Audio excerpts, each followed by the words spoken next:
자, 안녕하세요. 북스는 카페 여러분. 자, 오늘은 이제 의열단 관련된 내용을 할게요. 의열단과 한인개국단 활동 내용이요.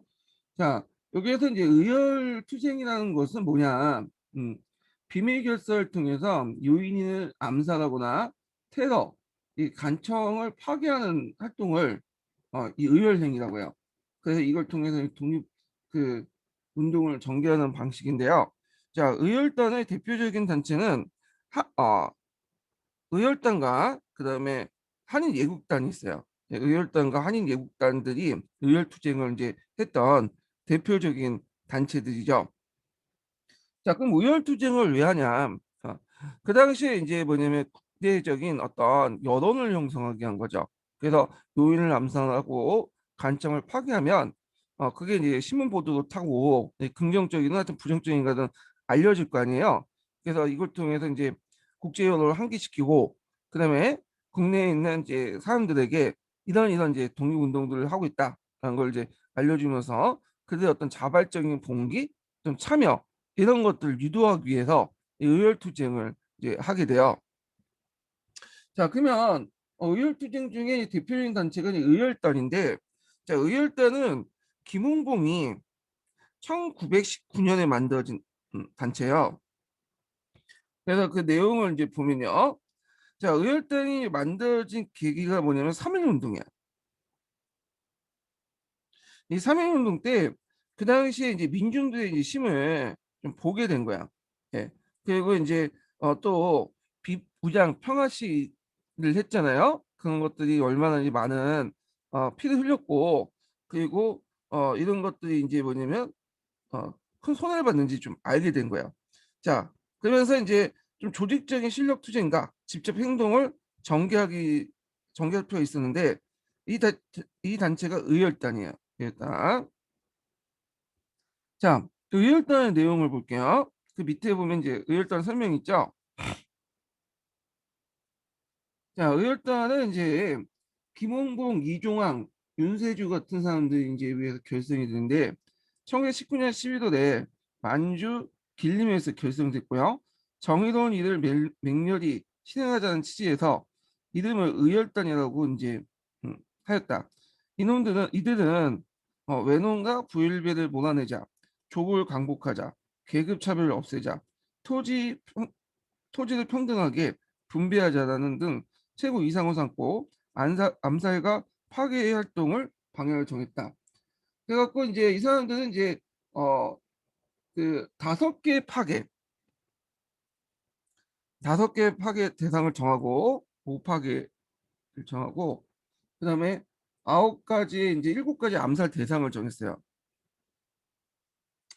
그래서 이제 그 파괴 대상들 보면 다섯 가지 파괴 대상 보면 뭐 동양 척식회사, 조선총독부, 매일신보, 뭐 경찰서, 뭐 기타 제국주의 주요 기관들을 얘기하고요.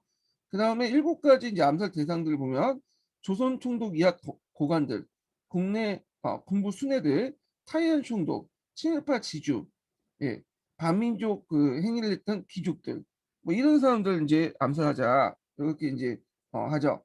그리고 이제 여기에서 이제 볼 수 있듯이 여기 뭐 토지도 평등하게 분배하고 계급차별 없애자 이런 말들이 나온 것 같아서 볼 수 있듯이 약간 이제 사회주의의 어떤 느낌이 들죠.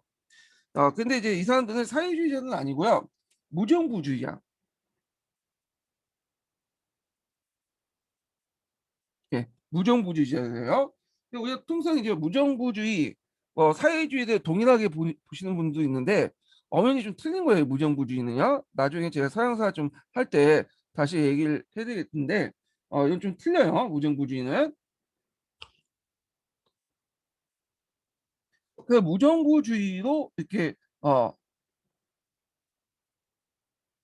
그 뭐냐면 어, 구성이 됐다. 이렇게 좀 기억을 해주시면 돼요. 그래서 이제 이들은 이제 폭탄 제조 기술을 익히고 결사 단원을 이제 모집을 하는데 여러 가지 활동을 했다는 거. 자, 그러면 이제 내용을 볼게요. 두 번째 단락 보죠. 자, 의열단은 대한강복회에 활동했던 항상규와 신흥무관학교 출신이었던 청년들로 구성이 되었고 단장은 김홍봉이었다. 김원경 이제 사진 나오죠? 예. 최근에 이제 김원경에 대해서 이제 문제 많죠. 이 사람은 이제 뭐냐면 그 독립투사를 볼 것이냐, 건국훈장을 줄 것이냐 말 것이냐고 말이 많은데 이건 나중에 좀 더 얘기를 할게요. 자, 의열단은 이제 일제 수뇌부의 요인들 비롯해요. 민족 반역자들을 계속하여 암살하거나 응징하고 조선 총독부를 비롯한 식민 통치 기관을 파괴한 것을 활동 목표로 삼았다. 그래서 이제 앞에서 얘기한 것처럼 이제 5개 파괴 대상들, 그다음에 어 7개의 이제 암살 대상들, 이렇게 정했죠. 자, 이는 이혈투쟁을 통해 일제가 스스로 식민지 통치를 포기하게 만들고자 하였으며 꼭 그렇게 되지 않더라도 대중을 각성시켜서 대대적인 그 항일투쟁을 일으킬 수 있고 그로써 일제를 타도하게 되리라고 기대했다. 자, 이걸 이제 그 의일단 그 선언문에도 나와요. 예. 그래서 이걸 이제 민중의 직접혁명론하고 연결시켜서 보시면 돼요.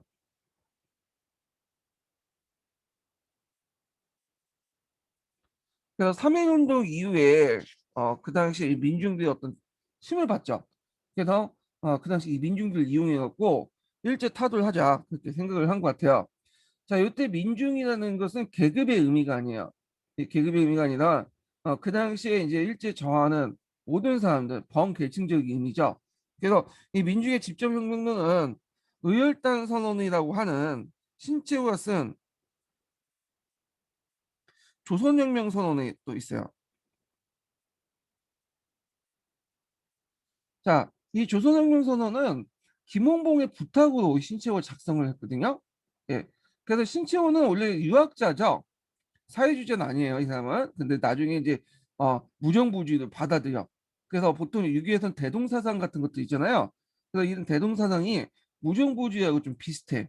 그래서 되게 많은 유학자들이 독립운동을 한 유학자들이 이 무정부주의, 아나키즘을 받아들이게 되죠. 신채호도 그 당시 이제 이 무정부주의를 받아들였고, 그리고 김홍봉의 부탁을 받고 이 조선혁명선언을 이제 쓰게 된 거예요. 예. 자, 조선혁명선언은 그 뒤에 있어. 요거 요거 이제 수능이라든지 한능검에 되게 많이 나오죠. 그래서 이거 꼭 기억을 해두셔야 돼요. 예. 그래서 이제 조선혁명선언에서 이제 어떤 것들을 강조했냐 하면 크게 이제 두 부분을 강조했어요. 아까 전에 말했죠 민중의 직접혁명론 있죠.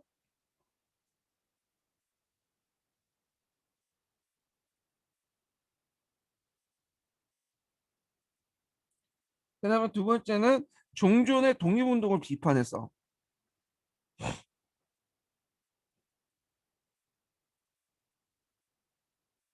그래서 뭐 이제 여러 가지 비판해요. 외교론도 비판하고 이승만이 이제 주장한 거 있죠.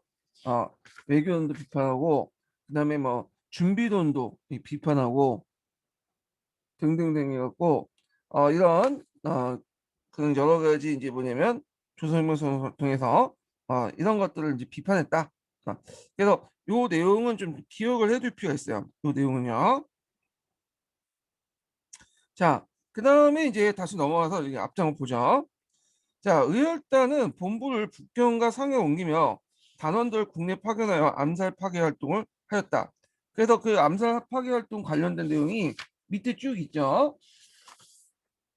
자, 그 내용들을 이제 보면 일단 이제 1920년대 박재현이라는 사람이 부산 경찰서에 들어가 폭탄을 투척을 했고요. 여기서 경찰서장은 병원호 이송준, 절명을 했고 건물은 대부분 다 대파되었다. 자, 이후 이제 그 최수봉이 밀양경찰서에 폭탄을 투척하는 의거를 거행했고요. 그리고 김익산이라는 사람이 조선총독부 청사안을 잠입하여 폭탄 3발을 던졌고 그래서 식민지 통치 기간에 심장이나 다음은 총독부에 폭탄을 투척하면서 그 식민 당국들의 공포에 도가니를 몰아세웠고 그리고 1923년에 세해벽도에 종로 경찰서를 폭파시키고 김상옥이 투척을 했죠. 그다음에 이제 나석준한 사람이 이제 식민지 대표적인 착취 기관인 식상은행과 동양척식 주식회사 들어가 폭탄을 던지고 어 경총으로 관리를 어, 권총으로 관리를 저격했죠. 그래서 이제 여기 보면 여기 이제 보통 이제 이런 그 의거들이 일어나면 신문에 이제 보도가 되죠. 예, 뭐 동아일보나 조선일보에. 그 당시 일제 시대 때 이제 이들의 보도는 되게 뭐냐면 부정적이야. 당연하겠죠. 테러리스트. 그렇지만 사람들이 이제 뭐 부정적 보도하더라도 노이즈 마케팅이라는 게 있잖아요. 그러다 보니까 시선을 끌 수밖에 없고, 아, 이런 활동들이 하고 있구나라는 걸 이제 알게 된 거야. 사람들에게 여론을 이제 환기시켜주는 큰 역할을 하게 된 거죠. 자, 하여튼 의열단 활동도 이제 상하이에서와 일본에서 전개됐는데, 상하이에서 한국탄 그 부두의 김익산, 인조왕, 오송룡이 배에서 내리는 육군 대장 단학가를 저격하고요. 김지석 같은 경우에는 동경으로 이제 한국에 들어가 이중구에 폭탄을 던졌고, 자, 이런 식으로 이제 여러 가지 그 의열 활동을 이제 하게 돼요. 자, 그래서 이제 독립운동 방법을 보면 이러한 의열단의 활동은 적은 인원과 자금을 가지고 커다란 효과를 거둘 수 있는 독립운동이었다.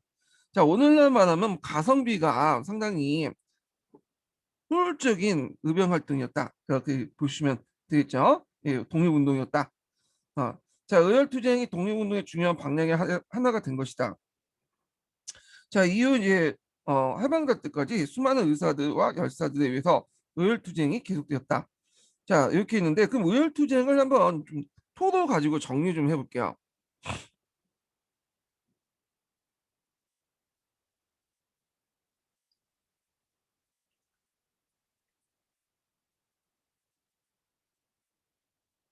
자, 여기 이제 표가 있는데 여기 예국지사 의견 내용들이 있어요. 여기. 자, 여기 뭐 이제 강호구라는 사람이 있는데 이 사람은 KBS 역사 스페셜에도 자주 나오는 사람이거든요. 나이가 이제 65세 노인이었는데 사이토 총독이 이제 투탄을 했고 폭탄을 던졌고요. 그다음에 이제 여기 의열단들이 활동이 쭉 있죠. 뭐 각재기, 박재혁, 그다음 최수봉, 김익산 뭐 등등등이 있고요. 그다음에 이제 나석주라는 사람이 이제 동양척식 주식회사와 식상은행의 폭탄을 투척하는 큰 사건이 있고, 그다음에 뒤에 얘기했지만 이제 한인예국단이 있어요. 한인예국단은 큰 걸 두 건 터뜨렸죠. 이봉찬과 윤봉길인데, 자, 이 이봉찬은 이제 일본 청와에 폭탄을 투척했고, 윤봉길은 상하이 홍콩 공원에 폭탄을 투척을 했잖아요. 자, 이런 활동들이 이제 되게 중국에 알려져 갖고 중국 사람들이 이제 독립운동, 한국의 독립운동에 대해서 관심과 지원을 이제 이끌어내는 바탕이 돼. 이건 뒤에 좀 얘기를 할게요. 자, 그러면 이제 한인애국당을 이제 볼게요. 이 한인애국단은 앞에서 잠깐 이제 언급을 했는데, 이거는 이제 김구가 만들었죠. 임시정부의 산하에 있는 뭐랄까 이제 의회 조직인데, 자, 김구가 1931년에 만들어진 조직이야. 예.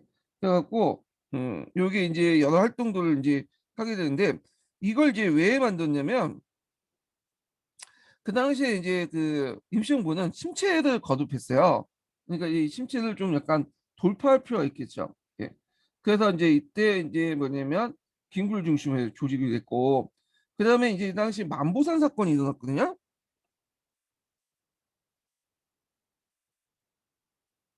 자, 이 만보산 사건은 어떤 거냐면 그 당시 이제 만주에 한국인들이 많이 들어왔잖아요. 근데 이제 그 당시 그 일본 애들이 좀 약간 이제 한국인들하고 중국인이 있을 때 좀 약간 분리 통치 같은 거 있죠. 그래서 이런 것들 이용해서 한국인은 좀 우대하고 중국인들은 좀 차별했어. 약간 우리나라 국내와 좀 다르죠. 자, 그래갖고 이제 그런 정책들을 펼쳤는데 그 당시 이제 한국인들이 와가지고 이제 거친 이제 뭐냐면 어, 땅에다가 농가 밭을 일구고 이 농사를 졌는데 그 당시 이제 옆에 있었던 중국인들과 충돌이 일어났어요. 아주 간단한 충돌이야. 농사를 지으려면 이제 수료가 필요하잖아요. 예, 물길이 필요한데 물길을 어떻게 되냐 가지고 이제 잠깐 말다툼 정도 있었어. 몸싸움 정도. 예.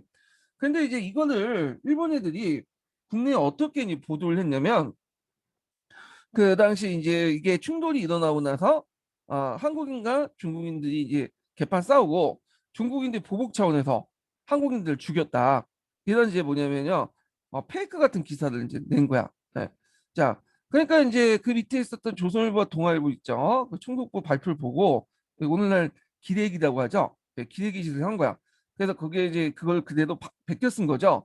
자, 그걸 이제 그런 식으로 보도를 했는데 이 보도를 접한 이제 한국 민중들이 이제 열이 받아갖고 그 당시 이제 우리나라에 있었던 중국인들 몰려 살고 있는 차이나타운 같은 데 공격을 해가지고 그냥 이제 많은 사람들 죽이게 된 거죠. 그리고 이 소식이 다시 뭐냐면 그 중국에 전달된 거야. 물론 이제 나중에 이제 이게 잘못된 오보였다는 걸 이제 알게 돼서 사람들이 행동을 멈췄지만 이미 다 많은 중국인들이 죽었잖아요. 자, 그러다 보니까 이 만보산 사건을 기해서 중국인들의 감정이 악화돼.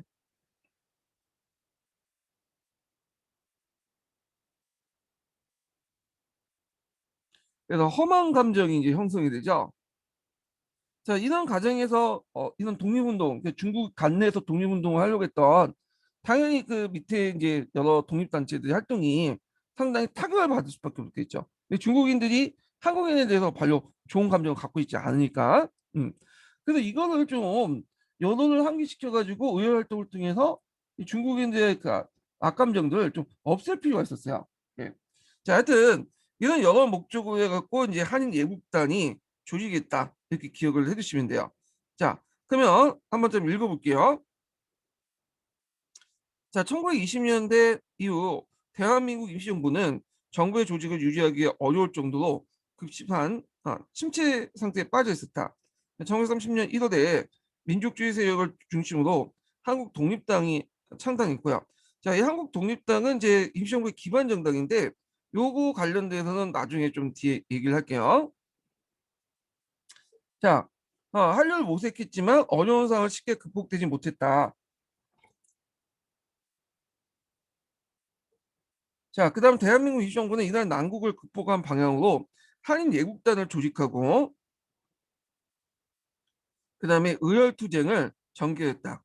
그래서 이제 의열투쟁 대표적인 사람이 이제 이봉찬하고 윤봉길이죠. 자, 이봉찬 의거부터 볼게요. 이봉찬은 이제 시로이토를 이제 국왕을 저격했죠. 1932년에. 예.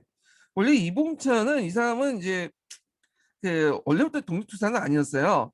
이 사람은 이제 일본에 살면서 일본어도 익히고 일본 사람처럼 살려고 되게 노력을 했던 사람이야. 근데 이제 막상 이제 살려고 했는데 일본인들이 이 사람이 조생지라는 걸 알고 막 차별을 하는 거야. 그러면서 느꼈죠. 아무리 내가 일본 사람처럼 살려고 해도 결국에는 얘들 눈에는 나는 조선인에 불과하다.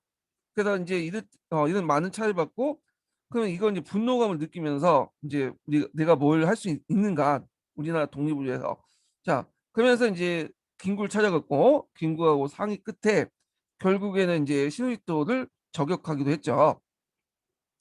그래서 1932년 1월 8일 날 이봉창은 동경에서 강병식을 마치고 돌아가는 일왕 신호이토를 저격을 해요. 마차 행렬이 경신청에 앞에 지났을 때 이당왕의 폭탄을 투척한 것이다. 폭발력이 약해서 이당에게 직접적인 피해는 입히지 못했지만 이는 안중근의 의거에 이어 독립운동을 쾌거했다. 자, 이병찬의 의거는 일제는 물론 세계가 깜짝 놀란 사건이었으며 방향도 컸다. 자, 이 사건은 한국과 일본은 물론이고 중국과 러시아를 비롯해서 세계 각국에 보도를 했다. 네. 그래갖고 이제 이렇게 이제 좀 보시면 되고요.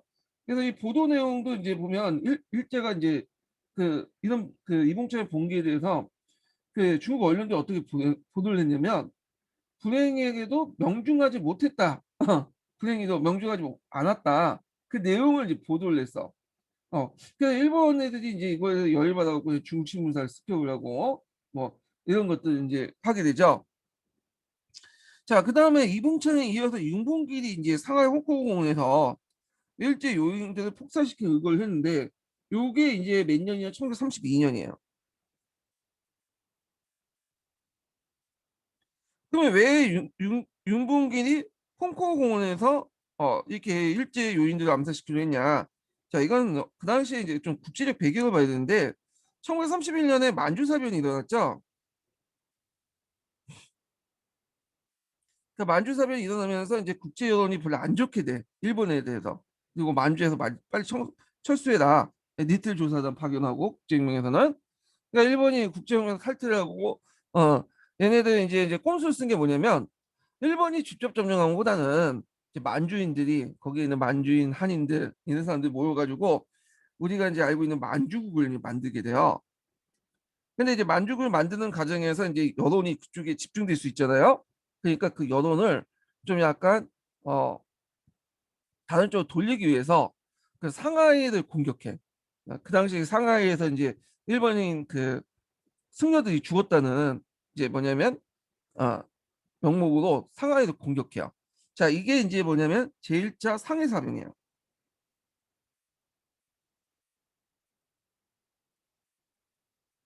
그리고 이제 뒤에 이제 일본이 중일 전쟁이 일어날 때 이제 상하이를 공격하죠.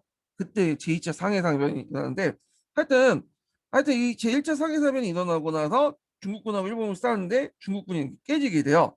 예. 그리고 나서 이제 중국하고 이제 화평조약을 맺고 이제 승전 파티를 이제 한 게 홍콩 공원에서 하게 된 거예요. 그래서 이제 4월 29일 날 홍콩 공원에서 상하이를 점령한 전승국 일본군이 전승 축하식을 열고 이 당의 생일이었던 총장절의 기념 행사를 열었다.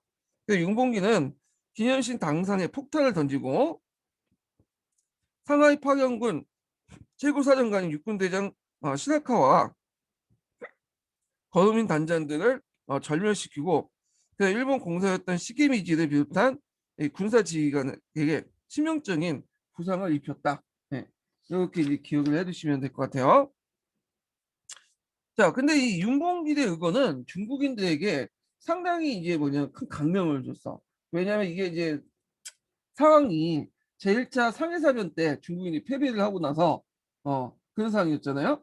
그래서 이제 장제스가 무슨 말을 했냐면 중국의 100만 대병도 불변한 거사를 한국의 용사들 한 명이 단행이 있다. 그래서 중국의 100만 대병도 하지 못한 일을 한국인 한 명이 했다고 이제 많이 극찬을 했고요.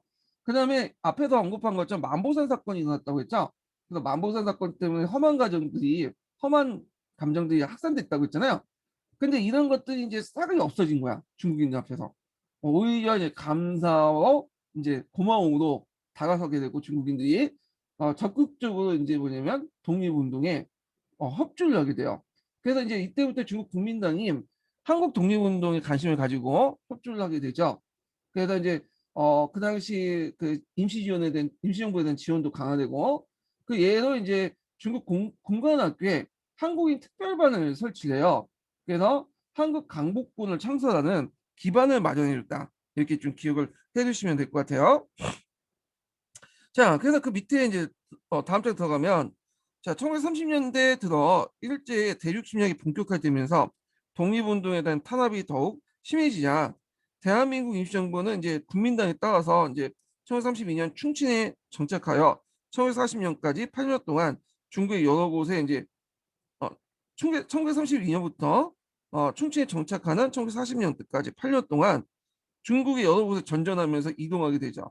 그러나 대한민국 임시정부는 이봉찬과 윤봉길의 연이은 의거를 계기로 중국 정부로부터 적극적인 지원을 받을 수 있게 되고 한국 독립에 대한 여론을 중국뿐만 아니라 대외적으로 환기시킬 수 있었죠.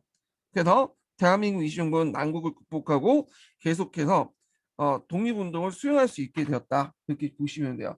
근데 이제 의원 활동에도 이런 게 의열된 한인 애국당 의원 활동에도 한계가 있어. 왜냐하면 이거는 개인적인 어떤 테러를 통해서 테러는 말이 좀 제가 부정적인데 자 하여튼 이런 테러 행위를 통해서 하는 거잖아요. 여론을 환기시킬 수 있지만 세상을 직접적 변화시키기 어렵거든요. 그러니까 이제 좀 개별적인 이제 테러 행위, 투쟁 행위에서 이런 걸 또 한계를 인식해갖고 좀 조직적인 무장 투쟁을 할 필요가 있겠다.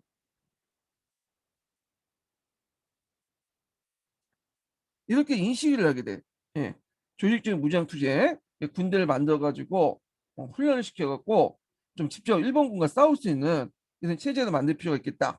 자, 그러면서 이제 이런 것들이 이제 뭐냐면 인식이 생기면서 30년대에 이 중반 넘어가면서 초중반 넘어가면서 이제 테러 행위보다는 의열 행위보다는 조직적인 무장 투쟁으로 바뀌게 돼요.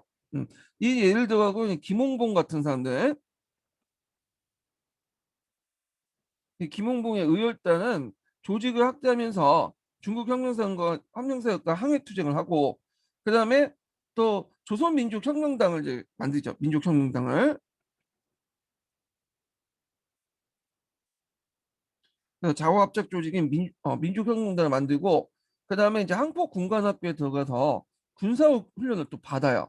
그리고 거기 이제 조선혁명 간부학교를 이제 창립을 해. 국민당 지원을 받고. 자, 그리고 이제 어 임시정부도 그 당시 이제 강복군을 이제 만들죠. 1940년에. 음. 그래서 이제 이렇게 조직적인 무장투쟁으로 바뀌게 된다. 네, 이런 것도 좀 기억을 해주시면 될 것 같아요. 자, 그 밑에 이제 이병창의 의거와 윤동주의 의거 내용이 있으니까 뭐 사료 관련된 내용들 김구에 이제 그 관련된 자료가 있으니까 한번 이제 읽어보시고요. 자, 그러면 관련된 이제 그 미래행간 이제 한양고 가서 15년 개정교 가서 좀 읽어볼게요.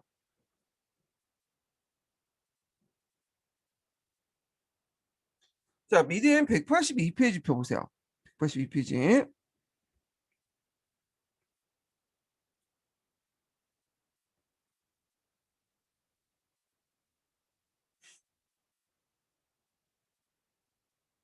자, 여기 보면 이제 의열당 공약 10조가 있죠. 의열당 공약 10조. 자, 여기에서 이제 정의로운 일을 맹렬히 시행한다. 의열, 여기에서 목숨에 바쳐서도 독립을 이룬 순간 정신이 담겨 있는데, 의열단은 3.1운동이 일어난 그해 11월에 기본봉이 주도로 조직되었으며, 일제강점기 때 대표적 의열투쟁 단체로 이름을 떨쳤다. 자, 그다음 의열투쟁의 의미를 보면요. 3.1운동 이후에 비폭력 투쟁으로만 독립을 쟁취하기 어렵고, 독립군을 길러 조직적인 무장투쟁을 전개한 것이 최선의 인식이라고 확산되었다. 근데 이제 그 당시에 이제 독립군을 이제 만들려면 자금이 필요했잖아요. 근데 이런 것들을 마련하기가 좀 힘들었죠. 많은 비용과 경력들이 들고 활동 근거지도 마련해야 됐고요. 자, 이에 비해 개인 또는 소규모 비밀 조직도 가능한 의열투쟁은 소수의 인원과 적은 비용으로 암살, 파괴 활동을 수행하면서 독립군 군사 활동 못지않게 많은 성과를 낼 수 있었다. 앞에서 얘기한 것처럼 가성비가 높은 행위였다. 이렇게 보시면 돼요. 자, 이에 대한민국 임시정부도 수입 초기부터 적의 수계, 매국노의 어떤 처단 대상을 정하여 의열투쟁의 가능성을 열어놓았다. 그다음에 김홍봉의 요청으로 작성한 이제 조선혁명선언에서는 신치해가 민주의 집정혁명을 촉발하는 선구적 투쟁 방식으로 의열단 활동에 의미를 부여했다. 그래서 민중의 집정혁명인데, 이때 민중의 집정혁명에서 민중이라는 의미는 계급의 의미가 아니라는 거. 예. 일제에 대항하는 모든 사람들, 모든 계층들, 모든 사람들의 의미죠. 아마 이제 3.1 운동의 자극을 받아서 그런 것 같아요. 예. 그리고 이제 무정부주의 안에 이런 계급 투쟁보다는 민중 투쟁론이 있어요. 예. 민중의 직접혁명 투쟁론. 이런 것도 영향을 받았겠죠. 요거는 나중에 무정부주의 할 때 좀 더 얘기를 하고요. 그래서 이제 그 밑에 이제 그 조선혁명 선언 관련된 내용들이 이제 좀 있는데, 그 보충 내용 볼게요. 자, 의열단은 자신들의 노선에 대한 정당성을 청명한 선언문의 필요성을 느끼게 되었고, 이에 김영봉이 베이징의 신치호를 방문하여 의열당의 행동 강령과 투쟁 목표를 글로 써달라고 요청해 조선혁명선언이 작성되었다. 그럼 조선혁명선언을 좀 볼게요. 자, 이 조선혁명선언은 앞에서 언급한 것처럼 한능검이라는 수능에 자주 언급되는 내용이거든요. 자, 그래서 이제 내용을 보면 강도 일본을 쫓아내려면 오직 혁명만으로 가능하며, 혁명이 아니고서는 강도 일본을 쫓아낼 방법이 없다. 민중은 우리 혁명의 대본령이다, 본부다. 이렇게죠.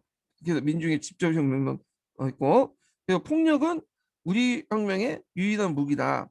그래서 우리 민중 속에서 가서 민중과 손을 맞잡아 끊임없이 폭력으로서 강도 일본의 통치를 타도하고, 고지 생활에 불합리한 일체 제도를 개조하여 인류로서 인류를 압박하지 못하고 사회로서 사회를 박탈하지 못하는 이상적인 조선을 건설할 것이다. 그러니까 그 당시에 일제라는 것은 개인의 자유를 억압하는 조직, 그런 세력들이죠. 그러니까 그걸 타파해야지 개인의 자유를 뭐냐면 누릴 수 있고 더 나아가서 민족 해방을 꿈꿀 수 있다. 뭐 이렇게 주장을 했던 거야. 자, 그래서 이 조선혁명에서 나온 내용들 꼭 기억을 해두시고요. 여기는 안 나왔지만 종전에 또 여러 가지 이제 뭐냐면 그 운동도 있죠. 외교론이나 준비론 이런 것도 이제 비판을 했다. 이런 것도 이제 같이 기억을 해두시면 될 것 같아요. 자, 그 다음에 이제 의열투쟁이 전개되다 이렇게 보는데 여기는 이제 앞에서 언급한 의열단 외에도 뭐 여러 사람들이 또 의열투쟁도 같이 있어요. 근데 여기 나와 있는 것들 다 의열단이 했던 걸로 이렇게 보시면 안 돼요. 의열단 했던 거는 이제 7차 교과서에 있던 내용이고 그럼 우리가 이제 보통 의열단 의열 조직으로서 한인 예국단하고 그 다음에 음, 그 의열단을 이제 생각하잖아요. 근데 의열 조직들은 요 단체 외에도 좀 군소 그런 단체들도 있어요. 예. 그래서 이제 좀 약간 소개하면요. 다물단이라는 조직이 있어. 다물단. 이 다물단은 김창순이라는 사람이 30명의 비밀당원을 모집을 해갖고 이제 조직한 단체인데 주로 이제 그 친일파 암살 단체야. 여기도 약간 이제 뭐냐면 우정부주의 색깔이 띠는 그런 단체가 있고요. 1923년에 만들어진 단체예요. 그 다음에 불령사라는 조직이 있어요. 불령사. 자, 이 불령사도 이제 1923년에 만든 약간 이제 사회주의나 아나키스트적인 요소가 강한 단체예요. 그래서 이 사람은 이제 누가 만들었냐면 박열이라는 사람이 만들었죠. 밑에 박열 나와 있죠. 이 박열은 이제 뭐 그 당시 그 일본 여자들하고 간의 후미콘가 그 여자하고 이제 사랑에 빠져가지고 예전 그 영화에도 한번 소재도 다룬 적 있잖아요. 그러니까 박열이 만든 뭐냐면 조직이야. 불령사. 그러니까 요때 이제 그 불령이나 많지는 불련 성인. 그러니까 일본 애들이 이제 자신애들이 순종하지 않고 개기는 애들을 조선 사람들을 불련 성인이라고 이제 이름 붙였거든요. 여기서 따왔다고 그래요.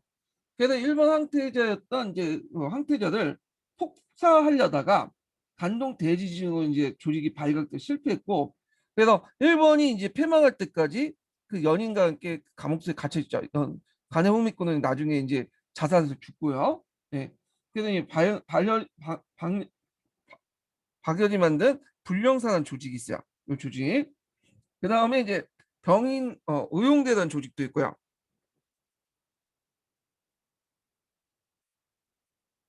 그래서 이제 나창현, 이유필 등이 상해에서 조직한 비밀결사 조직이에요. 그래서 일제 밀정으로 활약했던 한국인들 주로 습격해서 주사를 했던 조직이고요. 그다음에 남해 한인 청년 동맹이 있어요.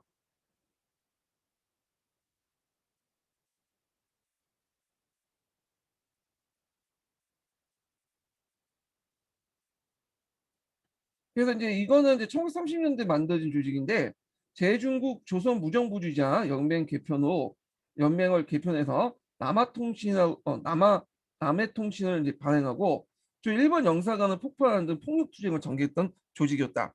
그래서 한일 예국단하고 의열단 외에도 이런 조직도 있다는 것 좀 기억을 해두세요. 자, 그러면 이제 좀 볼게요. 3.19 운동 이후 의열투쟁의 문을 연 것은 당시 60대의 강우구예요. 네, 강우구. 자, 그는 새로 부임한 조선 총독에게 마차를 향해서 폭탄을 던졌으며 그 당시 성공하지는 못했다. 그 후 의열단원들은 조선 총독부나 경찰서, 동양 척식 주식회사 등 한국인들의 괴롭히는 식민통치 기구나 수탈기구에 대해 거세게 이어갔다. 그래서 항해사상 단체를 이끌다가 이랑 암살 시도를 협의한 후 체포된 박열이나 박열이 아니라 박열이네요. 잘못 쓴 것 같아요. 자, 하여튼 허얼단신의 타이중 위구를 이제 감행한 그 조명화 거사도 있었다. 타이중 위구가 여기 있죠. 그래서 조명화가 타이완의 타이중시에서 이당의 장인이자 육군의 대장이었던 구니모 미아를 칼을 찌는 사건이다. 그때 입은 부상으로 구니노 미아는 6개월 뒤에 사망하였다.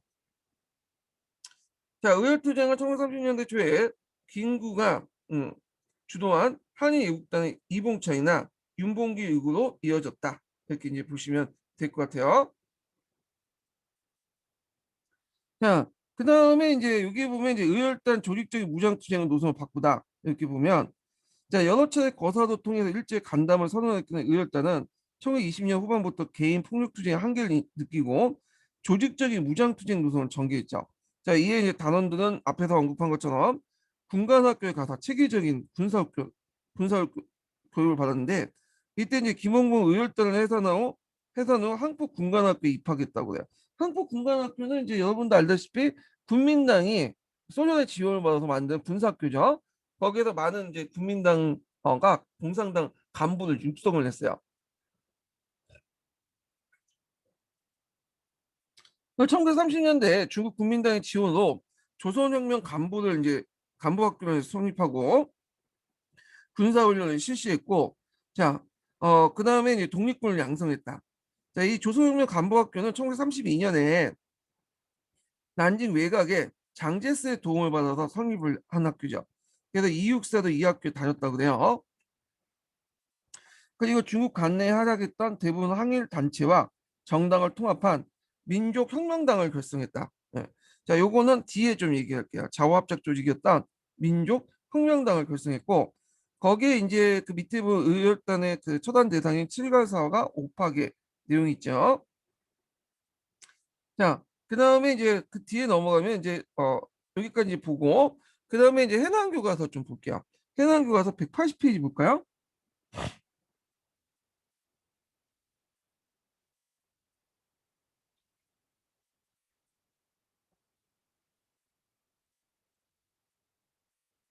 자, 의열투쟁이 어떻게 전개됐나 이렇게 있는데 자, 의열투쟁은 이제 개인적 혹은 소규모 조직과 차원에서 파괴 암살 활동을 통해 일제 무력화시키고 여론을 환기시키는 활동을 말한다. 의열투쟁에 대한 정의가 나와 있고 그래서 이제 여기 보면 이 김홍봉, 윤세준이 만주 지진선에서 의열단을 조직하고요. 1919년에 그래서 이제 친일파 처단, 일제 수탈기구 파괴 활동을 이제 했고 일제호가 이제 민주주의 집조혁명론을 통해서 일제 타도하자는 조선혁명 선언서를 어, 작성을 했다. 이 내용도 있고 근데 이제 1920년 후반에 들어가면서 의열단이 이제 개인적 투쟁항에 한계를 느껴서 체계적인 독립운동을 하기 위해서 군사조직을 만들기 위해서 중국의 항포군관학교 단원에 입학하거나 그 다음에 또 국민당 지원을 받았고 조선혁명 간부학교를 세우게 되죠.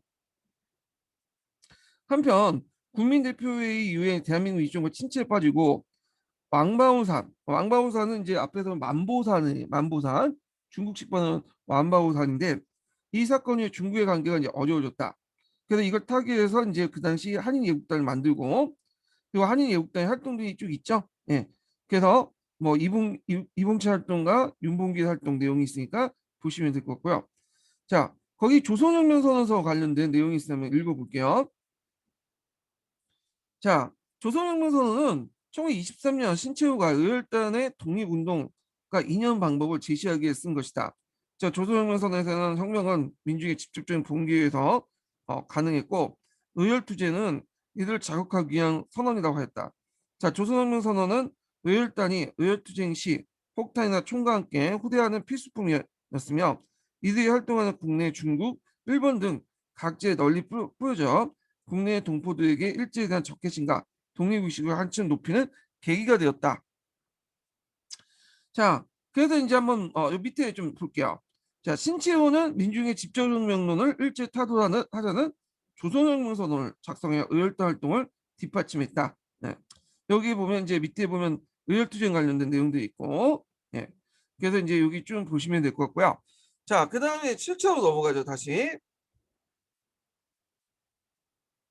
자, 1920년대 무장 독립투쟁을 볼게요. 예, 무장 독립투쟁. 자, 요거 이제 보기 전에 이게 되게 복잡하거든요. 예, 그래서 20년대 무장 독립투쟁을 좀 제가 정리하고 나서 도표를 통해서 정리하고 나서 그리고 나서 이제 강독을 좀 하죠. 20년대, 30년대 무장 투쟁에 대해서 이제 공부하실 때 그 단체를 중심으로 해서 좀 단체 명칭을 정확히 좀 외워두시면서 공부를 해두시는 게 좋아요. 자, 기본 강의 이제 교재 중에서 이제 정리한 내용이 있는데 이거 좀 볼게요. 음. 이게 이제 20년대부터 30년 중반까지 만주 연해주 지역의 이제 항해 투쟁도인데 글씨가 엉망이에요. 좀 그거 좀 이해를 해주시고. 자, 그러면 이제 1920년부터 이제 출발하죠. 자, 3.1운동 일어나니까 이제 그거에 자극을 받아갖고 그 당시 이제 그 만주나 연해주에 있었던 여러 무장 독립 단체들이 그 한반도에 들어오게 되죠. 예, 그 여러 가지 치고 빠지는 방식으로. 그래서 이게 그 진입 작전을 많이 하게 돼. 그 과정에서 이제 큰 두 전투가 일어났죠. 봉오동 전투하고 청산리 전투야. 그래서 봉오동 전투는 1920년 6월 달에 일어났고 그 대표적인 이제 봉오동 전투를 이끌었던 그 아, 군대가 홍봉도가 이끌었던 대한독립군이죠. 그 예전에 한번 영화로 나왔죠. 그다음에 최지동의 이제 최지용의 국무도독부군, 그다음에 그 국민해군, 이런 것도 있죠. 안무에. 그래서 이제 봉오동 전투를 이제 패하고 나서 일제가 그 당시에 주둔권을 얻기 위해서 그 당시 이제 그쪽 지역에 주둔권을 얻기 위해서 훈춘 사건을 조작을 해요. 그리고 나서 이제 청산리 전투가 일어나죠. 청산리 전투는 똑같은 연도에 일어나요. 아니, 봉오동 전투가 6월 달에 일어났는데 청산리 전투는 10월 달에 일어나죠. 이거 좀 정확히 기억을 해두셔야 돼. 예전에 한번 시험 문제 나올 때 그 봉오동 전투인지 청산리 전투가 헷갈리는 문제가 있었거든요. 근데 이제 날짜는 이제 연도가 똑같고 여기 개월수를 이제 좀 알면 맞출 수 있는 부분이 있었어. 자, 청산리 전투는 북로 군정서군이 이제 주도를 했죠. 김자진 장군이 이끌었다. 거기에 이제 대한독립군이나 대한신민단, 그다음에 국민해군이 이제 참여를 했고요. 자, 그래서 봉오동 전투와 청산리 전투에서 대표한 일본군들이 그 보복 차원에서 그 당시 이제 우리나라에 있었던, 우리나라 만주에 있었던 한국인들 대규모 탄압을 하게 되죠. 이게 이제 뭐냐면 간도참변, 경신참변이라고 하죠. 그래서 이제 일제 탄압과 한국인들이 계속 이제 피해를 입으니까 이걸 좀 해갖고 다른 데 이동하자 그래가지고 일단 그 한반도 그 만주에 있는 여러 독립단체들이 직결돼. 예. 그래서 대한독립군단을 조직해요. 대한독립군단. 이 대한독립군단은 서인이 조직한 거야. 뒤에 이제 22년에 만든 대한독립군단과 좀 달라요. 그래서 이제 1920년대 20년 조직하고 나서 그다음 안전지대, 그러니까 러시아령으로 넘어가죠. 그래서 부대를 재정비하고 어, 한인들의 동포를 한인들의 이제 그 동포대 방지를 하고 그런 배경으로 해갖고 조직이 돼가지고 만들어졌는 거예요. 그래갖고 이제 안전지대인 자유시로 이동해요. 스브로 보드니 스포도드니시로 이제 이동을 하죠. 자, 이게 자유시라고 이제 하는데 자유시에 이용했는데 이제 이 안에서 이제 소련 내 이제 백군과 적군 간의 대립을 가정해서 적군을 이제 좀 도와주면 뭔가 그 지역의 자치지역을 얻을 수 있다는 뭐냐면 희망을 갖고 이동했는데 오히려 소련의 생각은 달랐죠.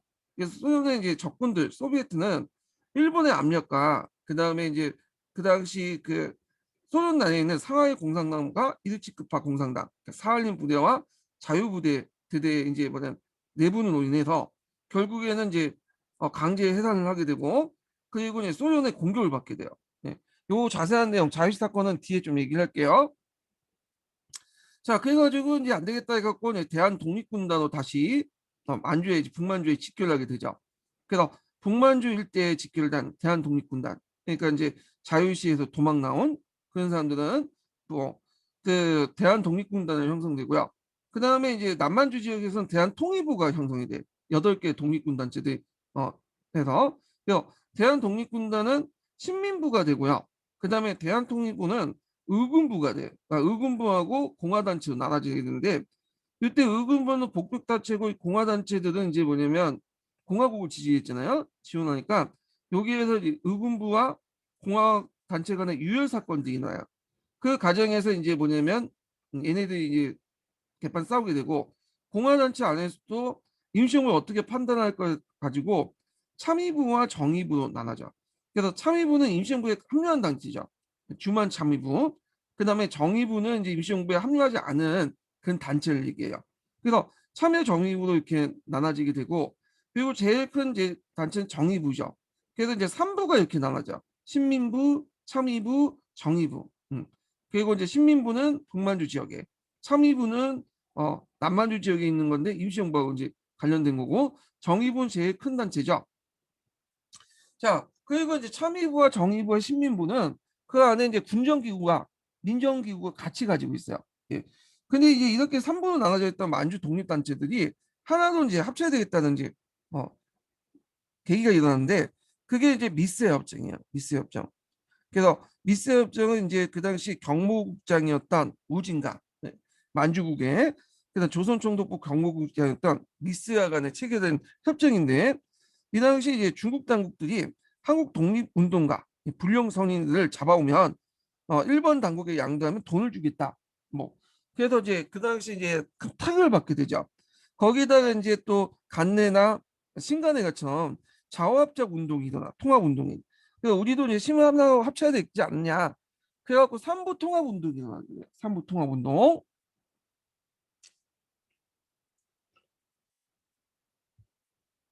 근데 이제 삼부 통합 운동이 하면서 어떻게 통합할 건지 가지고 이제 개인 본위 조직론과 단체 본위 조직론, 또 단체 중심 조직론이 갈라지게 돼요. 그래서 개인 본위 조직론은 3부를 다 해체해 갖고 다시 개인 단위로 해갖고 개인이 새로운 단위로 합치는 식으로 하자. 근데 단체 본위 조직론은, 나 단체 중심 조직론은 기존의 조직을 그대로 이용하자는 거, 3부를. 그래갖고 요 개인 본위 조직론에는 신민부, 군정부가 주도를 했고요. 그 다음에 단체 본위 조직론이나 단체 중심 조직론은 정의부가 주도하고 그 신민부, 민정부가 들어가게 돼. 자, 그러면서 이제 서로 헤쳐 모이면서 다시 이제 두 개의 조직으로 나눠지게 돼요. 네. 그래서 전민족 유일당 촉성회, 그다음 전민족 유일당 조직 협의회로 나뉘죠. 그래서 개인 본위 조직론을 이제 주장했던 사람들이 여기 이제 전민족 유일당 촉성회가 되고요. 그 다음에 그 단체 본위 조직론이나 단체 중심 조직론이 했던 사람들이 전민족 유일당 조직 협의회가 되게 되죠. 그래서 전민족 유일당 촉성회는 그 북만주에 정착되면서 혁신위회라는 이름을 갖게 되고, 그 다음에 한국연합회로 이름을 바꾸고, 한국연합회가 정치 조직으로 한국독립당이 되고요. 그 한국독립당 밑에 이제 군사 조직이 있어요. 예, 독립군이죠. 한국독립군은 지정천이 뭐냐면 주도를 하게 돼요. 요거를. 그 다음에 이제 전민족 유일당 조직협의회는 남만주 지역에 이제 자리를 잡게 되죠. 그래서 국민부라고 이제 이름이 바뀌고, 그 다음에 조선혁명당은 이제 정치 조직이 되고, 조선혁명당 산하부대가 조선혁명군이야. 네. 조선혁명군은 양세봉이 이제 이끌었죠. 이 마적 출신 양세봉이 있는데, 이 사람은 나중에 피살돼요. 예. 자, 그래서 이제 이렇게 했는데 1930년대 이제 31년에 만주사변이 일어나면서 그 당시 이제 중국군과 연합투쟁을 하게 돼. 그러면서 이제 한국 독립군은 중국 호노군과 이제 손을 잡게 돼요. 그리고 쌍성부, 사도해자, 동명성, 대전자령 전투대에 승리하죠.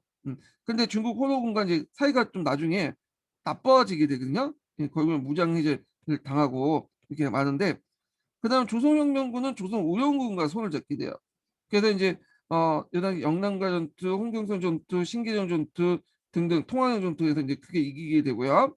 자, 근데 이제 조선혁명군을 이끌었던 양세봉이 이 당시 이제 일제 뭐냐면 지시를 받은 자객에 의해서 암살당하죠.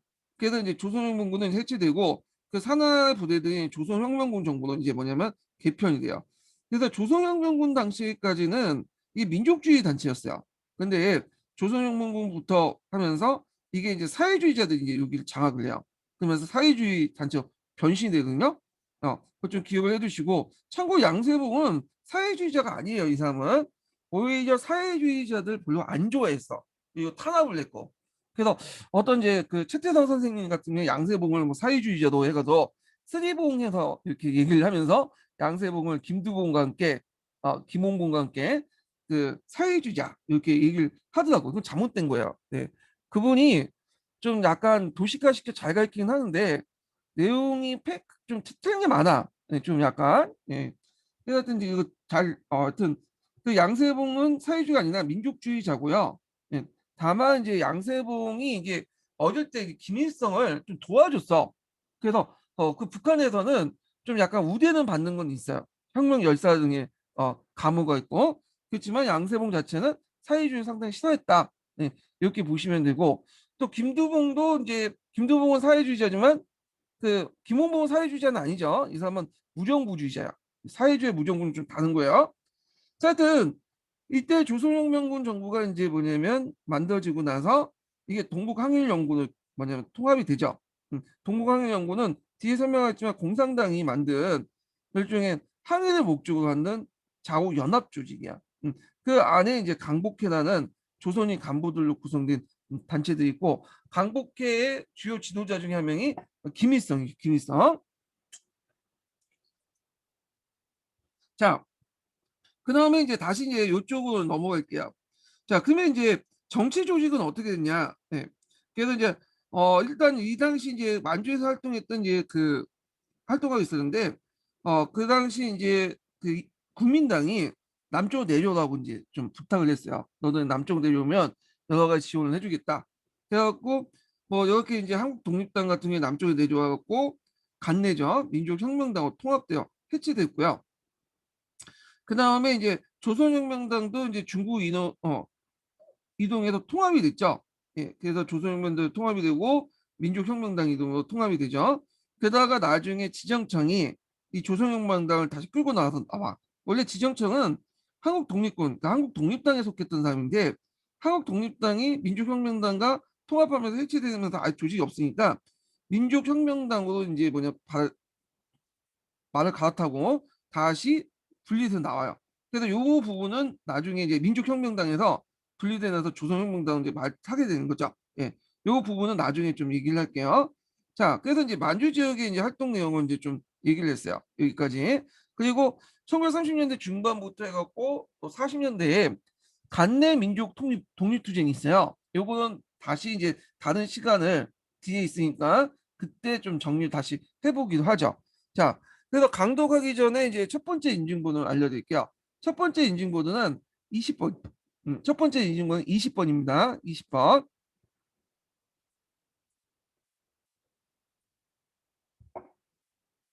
자, 그러면 이제 음, 개정 교과서 아니 천체 교과서 읽어볼게요.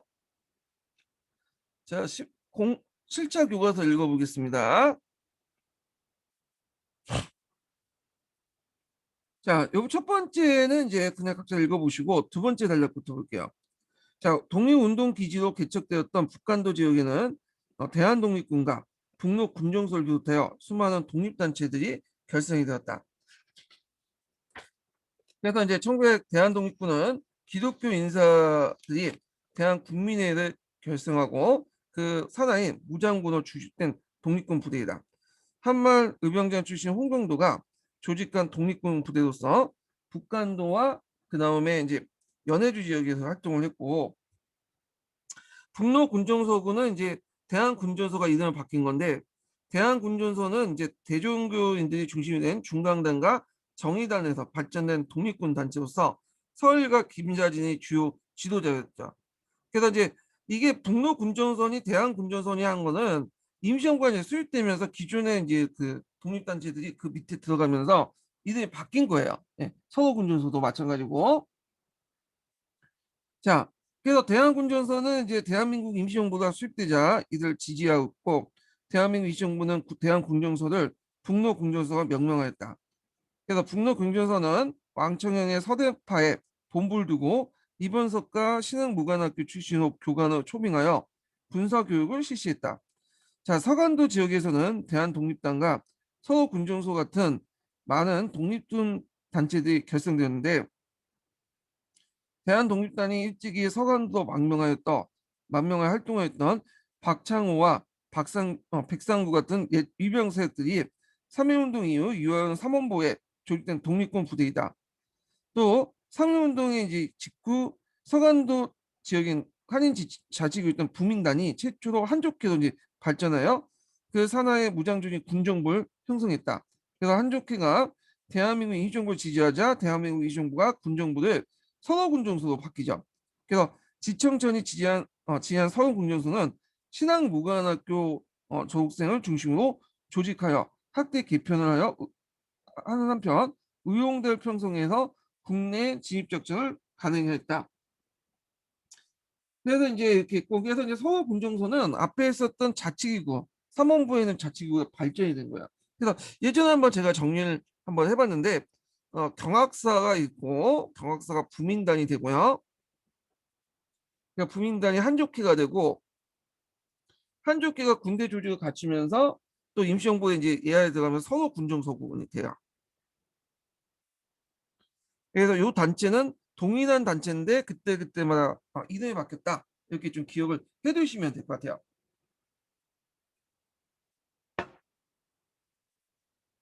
자, 그 연해주 블라디보스토크에는 대한신민단, 대한독립군 결세대가 이제 조직이 됐고 3.1운동 이후에 이제 신민에서 활동했던 김규면이 대한신민단을 조직하고 북간도나 왕초연과 혼초연을 각각 지단을 설치하여 독립군을 편성했다. 일본군의 일본군이 독립군 공격을 개시하자 김학성 등이 동지를 군합하여 대한독립군 결세대를 조직했다. 자, 그다음에 이제 이런 단체들이 쭉 나와 있는데 그 외에도 이제 국무도독부, 군민해군, 의군부, 해민해군, 대한독립군비단, 강복단, 강복군 사령방어, 강복군 총용 등 수많은 이제 독립군 단체들이 결성이 됐고요. 자, 이와 같이 3.1운동 이후에 직후에 이제 만주와 연해주 지역에서 수많은 독립군 단체들이 결성했고, 자, 국내 진입작전을 감행해서 1920년에 무장 투쟁이 활발하게 되겠다. 그래서 이제 3.1운동을 계기로 국내 진입작전이 이제 많이 행해졌다는 거, 이렇게 이제 파악해 두시면 될 것 같아요. 자, 여기에서 이제 좀, 부과된 단체들 좀 설명할게요. 예전에 시험 문제 나왔는데, 여기는 좀 간략하게 설명이 잘 안 돼 있네. 음. 그 요즘 대한독립단이라는 단체가 있어요. 대한독립단.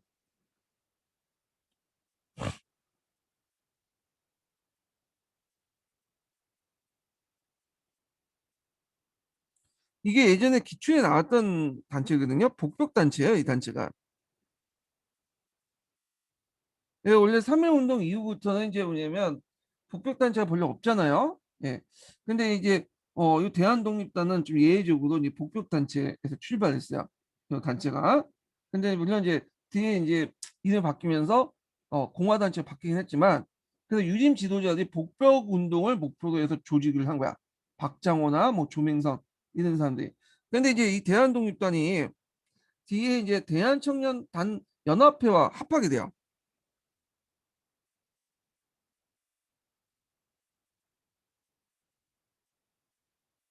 그러면서 이제 뭘로 이름이 되냐면 그 임시정부 산하 부대로 들어가죠. 임병 밑으로. 그러면서 이제 앞에서 좀 얘기했던 강복군 총영으로 바뀌어 이름이. 요거는 공화단체야. 예, 임시정부 산하 부대로서 요거 좀 기억을 해주시면 될 것 같고 요거는 임시정부의 어떤 그 군사 업적 가운데 하나 중에 하나죠. 강복군 중원. 근데 그 전신은 복벽단체는 대한독립단이었어요. 그래서 대한독립단까지 이름을 뜬 복벽단체였고 이게 이제 대한청년단연합회와 연합하고 임시정부에 들어가면서 강복군 총회 이름 바뀌면서 공화단체가 되었다. 요거는 좀 기억을 해주시면 될 것 같고요. 자, 그다음에 이제 1920년대 독립군 국내 이제 그 전투 상황을 볼게요. 요거는 우리가 이제 1920년대 초반에 활동했던 그런 이제 독립군들 국내에서 이제 활동했던 단체들 얘기예요. 그래서 좀 약간 지명도가 떨어진 단체들이지만 가끔씩 이제 그 교과서나 이런 데도 언급됐기 때문에 좀 기억은 할 필요가 있어. 자, 대표적인 단체가 뭐 참마산대, 보합단, 그다음 구월산대 이런 단체들이죠.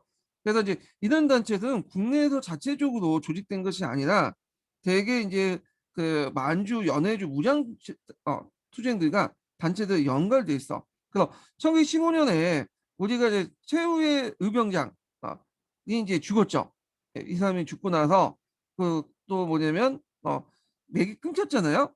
자, 근데 이제 이 맥을 다시 이제 1920년대 초반에 이은 단체들이야. 이은 단체들은 뭐큰 활동은 하진 않았지만 일단 좀 볼게요. 그러니까 최응원이 죽고 나서 이제 이런 단체들이 맥을 또 이었다. 20년대 초반에. 한번 읽어볼게요. 자, 1910년대 이후 만주와 연해주 등에서 만주 독립군 부대들이 조직되어 항일 무장 투쟁을 전개하고 있었던 것 같이 국내에서도 몇 개 무장군 독립군 부대들이 활약하고 있었다. 자, 이 가운데 이제, 대표적인 부대는 평안북도 우주군에 속한 천마산 속에 있는 천마산대, 그다음 평안북도 우주군의 동학산 보합대, 항해도 그다음에 구월산대 이런 단체들이 이제 뭐냐면 활동을 펼쳐서 게릴라식 할인 투쟁을 전개했다. 근데 이런 단체들 이제 위치했던 걸 보면 되게 평안도나 항해도 일대죠. 그러니까 요 이제 서북 지역이 이제 그 만주나 연해주 지역과 서로 연결될 수 있는 지역이야. 만주 지역과. 네. 그래서 이제 그런 지역에서 이제 주로 활동을 했고, 특히 이제 천마산대의 활동이 가장 두드러졌다. 자, 천마산대는 1919년 최시웅이 조직하여 1922년에 삭주, 유주, 구성, 창성 등 평화북도 일대 활동 무대도 게릴라전을 전개했고요. 천마산대는 일본 군경과 자주 교전하여 형병 주재소나 면사무소 습격하여 불을 지르게 됐다. 천마산은 후에 이제 만주도 이동을 하여 대한민국 임시정부 산하의 군단인 강복군 총령의 별동부대도 활약했다. 그래서 이제 1920년대 초반에 활동했던 천마산대, 보합단, 그다음 구월산대 이 단체들 이름을 좀 기억을 해두세요. 자, 그 다음에 이제 봉오동 전투하고 이제 청산리 전투를 보죠. 봉오동 전투. 그러니까 봉오동 전투는 이제 앞에서 언급한 것처럼 내년에 1920년 6월달에 일어났고, 그 다음에 청산리 전투는 1920년 10월달에 일어났어요. 자, 이 봉오동 전투와 청산리 대첩의 이제 그 배경이 됐던 것이 3.1운동 이후에는 국내 진입 작전이야. 그래서 이제 만주와 연해주 지역에 있었던 그 독립군 단체들이 그 압록강과 두만강을 넘어가서 넘나서 국내 진입 작전을 감행했는데, 특히 국경 지방의 한경북도와 한경남도, 평화북도에는 일본군 수비대와 주재소를 비롯해서 일제 통치기구에 대한 독립군의 끊임없는 공격이 시작했고, 이 중에 홍범도가 이끄는 대한독립군은 1919년 8월에 해산진이나 갑산, 만포진을 습격해서 일본에게 커다란 피해를 입었다. 자, 일제는 독립군의 국내 진입 작전에 커다란 피해를 입게 되자 군사와 경찰을 증강하여 국경 경비를 강화했다. 그러나 소규모 대원들에 의해서 전개된 독립군 기습 공격을 당해낼 수 없었다. 1920년 6월 초 독립군이 한경부도 종성에도와 일본 헌병 순찰대를 공격을 하자 일본군이 독립군을 이제 추격을 하게 돼요. 이들은 이제 두만강을 건너서 삼두자에 이제 이러는데, 이때 이제 독립군대 기습 공격을 받게 되죠. 그러면서 이제 큰 피해를 입게 되는데, 이게 이제 삼두자 전투예요. 봉오동 전투 그 앞에 전투를 얘기하죠. 자, 삼두자 전투에서 패한 일제는 독립군 본거지인 봉오동을 공격하죠. 자, 이에 홍범도의 대한독립군의 최지동의 국문도독과 안무가 이끌었던 국민해군과 연합하여 대한북로 독구모를 형성하고 전투태세를 갖췄다. 연합조직이라고 보시면 돼. 이 조직은. 자, 그래서 1920년 6월에 일본군이 두만강을 넘어 공격해오자 독립군 부대는 일본군은 봉오동 골짜기를 유인해서 포위 공격했고, 자, 이 전투에서 독립군은 일본군 157명을 사살하고 수많은 인원들을 중경사에 입히는 큰 승리를 거뒀다. 이 봉오동 전투에서 큰 승리를 거뒀다는 거. 자, 독립군이 크게 패한 이제 일제는 독립군에 대한 대규모 토벌 작전을 계획을 했어요. 근데 여기에서 이제 제일 중요한 게 이제 그 군대 주둔권을 이제 얻어야 되는데, 그 당시에 이제 요 일대 있죠? 독립군이 활동했던 지역의 지역은 군대 주둔권을 얻기 위해서는 뭔가 어, 사건을 조작할 필요가 있었어. 그래서 조작한 게 훈춘 사건이야. 훈춘 사건. 훈춘 사건 주요 내용 뭐냐면, 그 당시에 이제 그 중국이 일본 진입을 거부하니까 군대 주둔권 얻고 그다음 출병 구실을 얻기 위해서 조작을 한 거야. 그래갖고 이제 그 당시 훈춘에 영사관이 있었거든. 일본 영사관이. 거기 일본인들이 있었고, 그래서 일제가 중국 마적단을 이제 매수를 해요. 그래갖고 얘네들이 마적단을 해서 돈을 주고 일본 영사관과 일본에서 공격을 해라. 이렇게 시킨다고. 그러니까 이제 시키고 나서 이제 돈을 받고 했는데 이제 이걸 핑계로 해가지고 이제 일본 애들이 아 우리 영사관과 그 당시 거주민들 보호할 필요 있겠다. 그래가지고 출동을 하게 돼. 주둔권을 얻게 되는 거죠. 이게 이제 훈춘 사건이야. 자, 그래서 이제 내용을 보면 일제는 중국의 마적단을 매수하여 혼춘의 일본 영사관을 습격을 하고 이들 빌미로 일본군이 출동시켰다. 그 용상, 나남, 블라디보스토크에 주둔하는 5개 사단을 병력을 착수했는데 그 숫자는 2만 5천 명이었다. 자, 일본군들이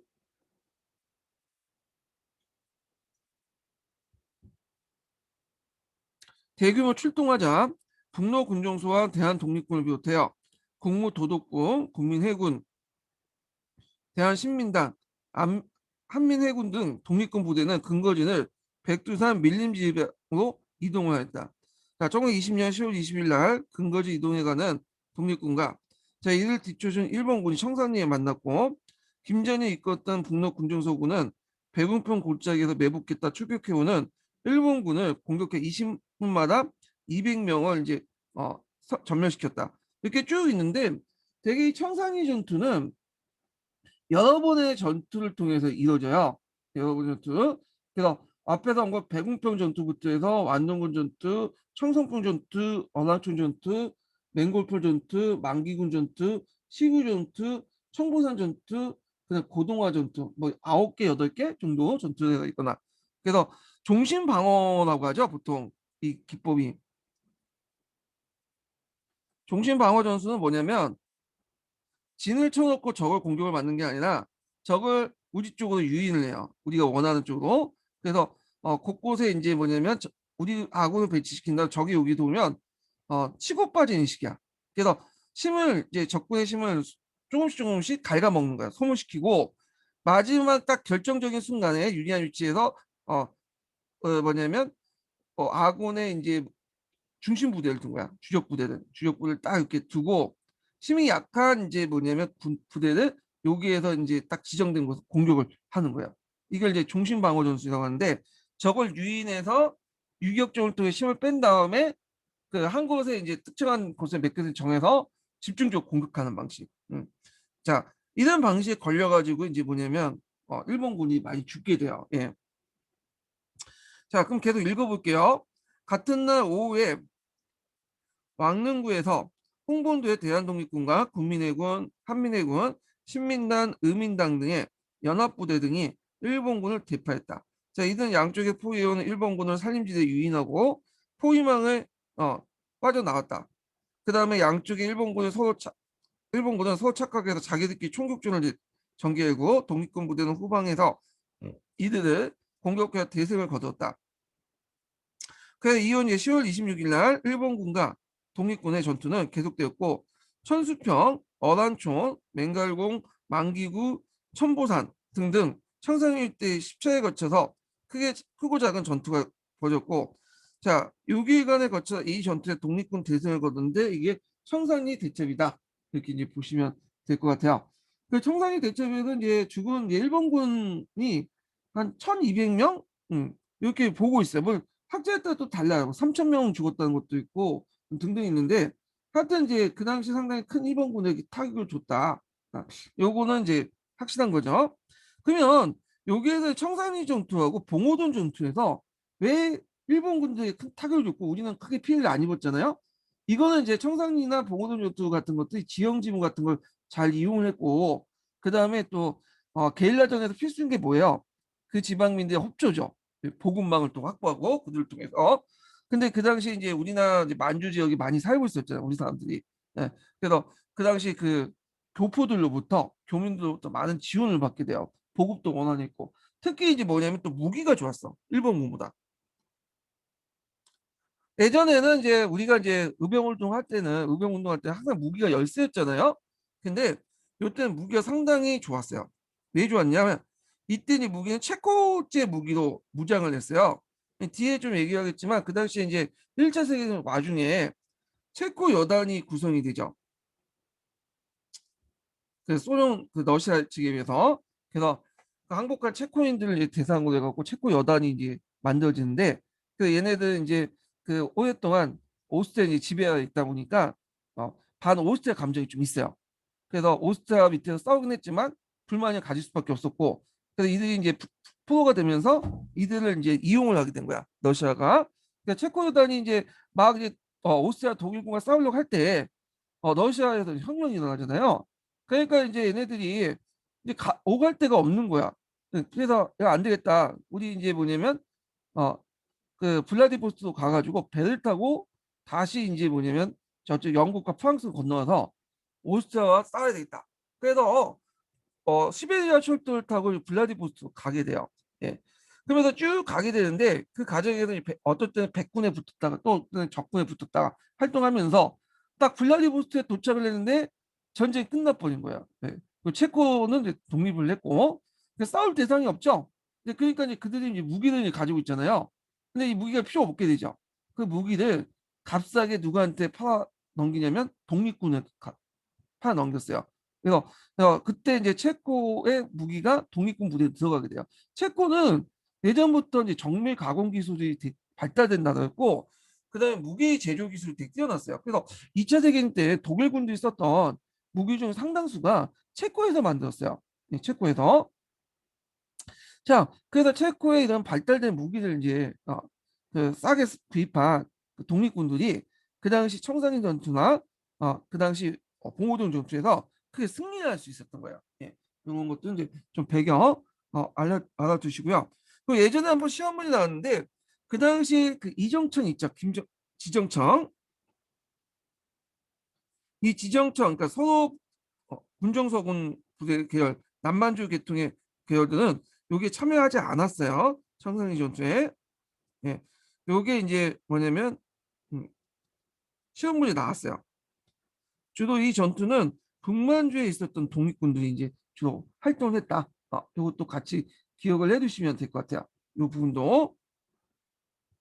자, 그래서 이제 그 밑에 이제 봉오동 전투 다음 주에 보면 청산리 대첩이 내용이 있죠. 예. 그래서 요거는 한번 각자 읽어보시고, 예. 자, 그리고 이제 쭉쭉 읽고 이제 청산리 전투 진행 내용들 지도에도 보이죠?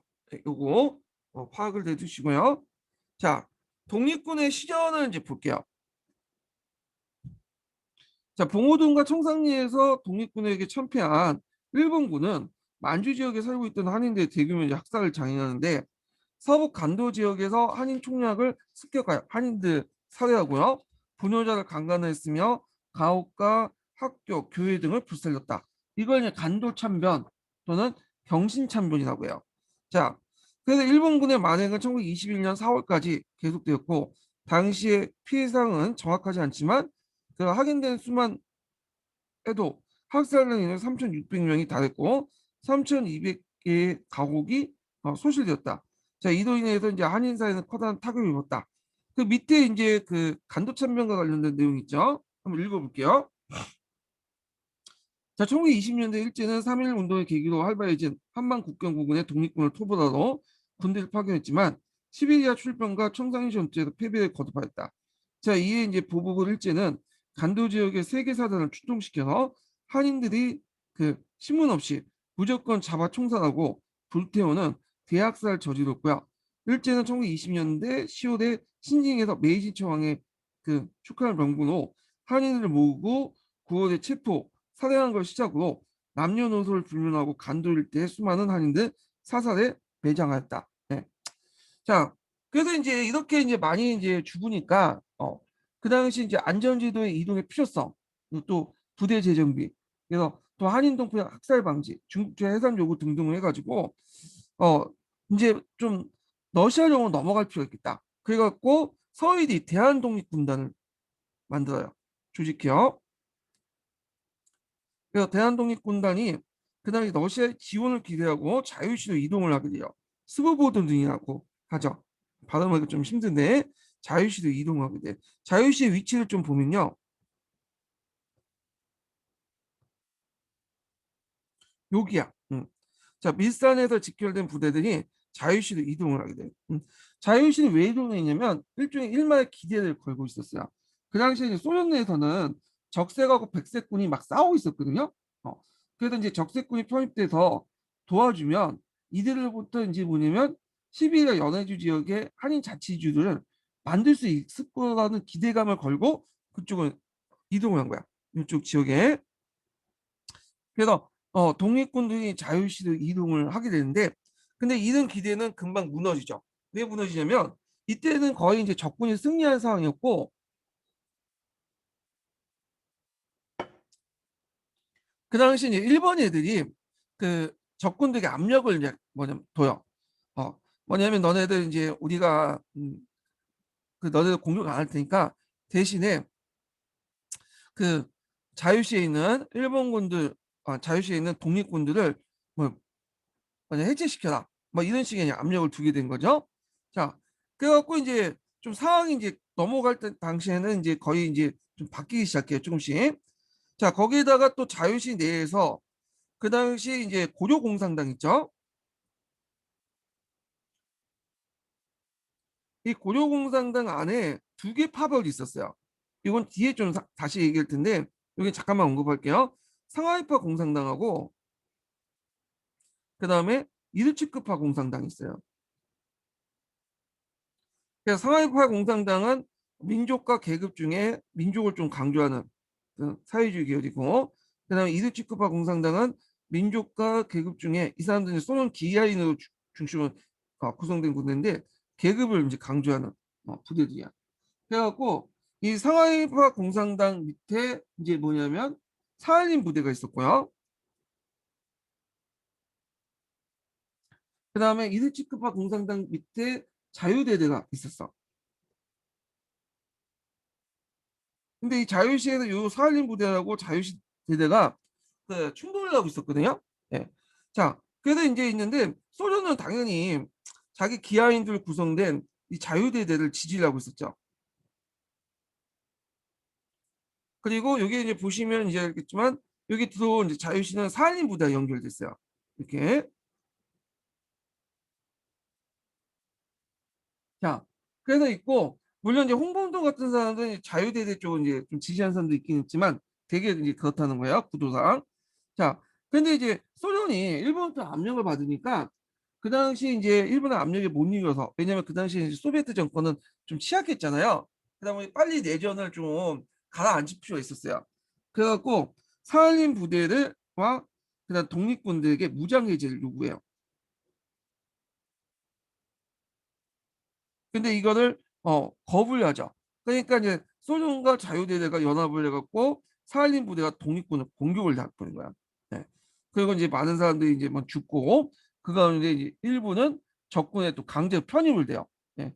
그런데 하여튼 그때 이제 홍범도가 이제 들어가서 소비에트에서 이제 들어가게 되죠. 홍범도가. 자, 그래서 이제 이런 과정에서 이제 자유시에서 쫓겨나게 되죠. 그래서 이제 이런 게서 자유시 사건이 이제 뭐냐면 관련된 내용들을 좀 얘기를 했고요. 예. 자, 그래서 이제 이렇게 해서 이제 얘네들이 쫓겨나서 다시 만주로 돌아오게 된다. 그러면 이제 요 관련된 내용을 한번 읽어볼게요. 자, 그래 자유시에 이동했으나 커다란 피해를 당했다. 자유 사건이 일어난 거죠. 자, 물로 공정소를 비롯한 일부 독립군 부대는 러시아에서 독립운동을 지원하기 어렵다고 판단하여 북만주에 다시 돌아왔지만 홍보노와 지정천을 이끄는 대한독립군단은 다시 자유시로 올라갔다는 거죠. 자, 이들은 그곳의 한인 무장세력과 대한유연군과 고려홍군과 싸움에 시말렸고, 그 다음에 이제 여기에서 러시아 측의 대한독립군 무장해제를 요구하면서 1921년 6월에 수백만 명의 독립군이 사살되고 체포를 당한 자유참변이 일어났다. 예, 요거 같이 기억을 해주시고, 이때 한인 무장세력은 고려공산당 밑에 있는 산하 부대들 얘기해요. 예, 그래서 이제 대한의용군은 아마 그쪽 산림 부대 쪽이고, 그 고려혁명군은 자유대대 쪽에 얘기를 별칭인 것 같아요. 여기서. 자, 그래서 이제 이렇게 해서 자유참변 관련된 내용이 있고 한번 읽어보시고요. 자, 요거 한번 밑에 볼게요. 자유참변은 항일 무장 독립 전쟁상 가장 비극적인 사건이다. 상해파 공산당과 이르치카 공산당의 방목에서 내다 군 통수권에 그다음 맞물려서 더 너 맞물리고 러시아 적군 사령관 갈란 데시벨의 무능하고 폭력적인 대처가 불려일으킨 창극이었다. 러시아 적군은 독립군의 무장해제와 투쟁을 요구했고, 자 이를 거부하자 독립군의 포위 공격하여 괴멸시켰다. 그 가운데 수많은 독립군의 갑옷는 희생을 치렀고 치러야 했다. 그래서 이제 여기 내용들 좀 기억을 해두시고 요 관련된 사료들 좀 봐두시는 게 좋을 것 같아요. 예. 자, 그러면 이것까지 읽은 것까지 이제 뭐냐면 그 관련돼서 15년 개정 교과서를 읽어야 되는데 요거는 좀 쉬었다가 진행을 할게요.